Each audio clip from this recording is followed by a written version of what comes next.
Hello, আমি সুইটি। তো চলুন, আজকে আমার বাড়িতে অতিথি এসছে, সিরিজ 3 নিয়ে হাজির হলো আপনার কাছে। তো আজকে অতিথিটা আমার বাড়িতে নয়, আমার মায়ের বাড়িতে এসেছিল। আজকে অতিথি হিসেবে এসেছিলেন আমার বড় মাসি আর বড় মেসোমশাই। ওনারা এসেছিলেন, আর ওনারা কেন এসেছিলেন সেটা জানাচ্ছি আপনাদের পরবর্তীকালে। যেহেতু মাসিমণি আসছে আমাদের বাড়িতে, তৈয়ারি তো একটু করতেই হবে। সেই জন্য মিলি বানিয়ে নিয়েছিল লাচ্ছা পরোটা আর চিকেন কষা। তো ও যখন পরোটাটা বানাচ্ছিল, ভাবলাম আমি একটা ভিডিও করে নিই, আমিও শিখে নেবো হয়তো ভিডিওটা দেখে। যদি বা আমার কম মেয়ে নয়, তবুও আমি ভিডিওটা বানাচ্ছিলাম। আর খুবই সুন্দরভাবে তৈরি করছিল, তো দেখতে ভীষণই ভালো লাগছিল। আর এক একটা লেয়ার পুরো উঠে আসছিল। তো ওইদিকেও পরোটা বানাচ্ছিল, আমি ভাবলাম আমি মিষ্টিগুলো রেডি করে দিই, কারণ বড় আন্টি আর বড় খালু ওই 4টের দিক করে এসেছিলেন।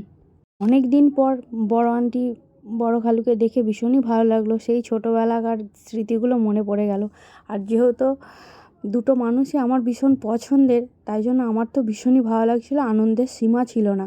আর একদমই বাড়ি ছাড়তে মন করছিল না, মনে হচ্ছিলো রেখে দিই, কিন্তু আন্টি একটু অসুস্থ হওয়ার কারণে বাড়ি চলে গেল। ওষুধপত্র খেতে হবে তো টাইম অনুযায়ী, সেই কারণে আমি একে একে খাবারগুলো সব টেবিলের মধ্যে সার্ভ করে দিচ্ছিলাম। সমস্ত অ্যারেঞ্জমেন্ট হয়ে গেছিলো, আর কথা বলতে বলতে অনেকটা দেরিও হয়ে গেছিলো, সেই কারণে।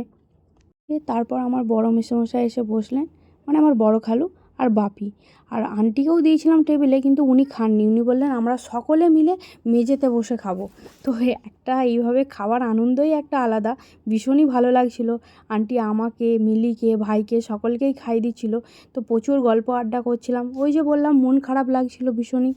তো সবাই মিলে ভীষণ মজা করে করে খাচ্ছিলাম। আর এই যে দেখুন, আমাকে ডাকছিল আয় চলে আয়, কারণ আমি ভিডিওটা করছিলাম।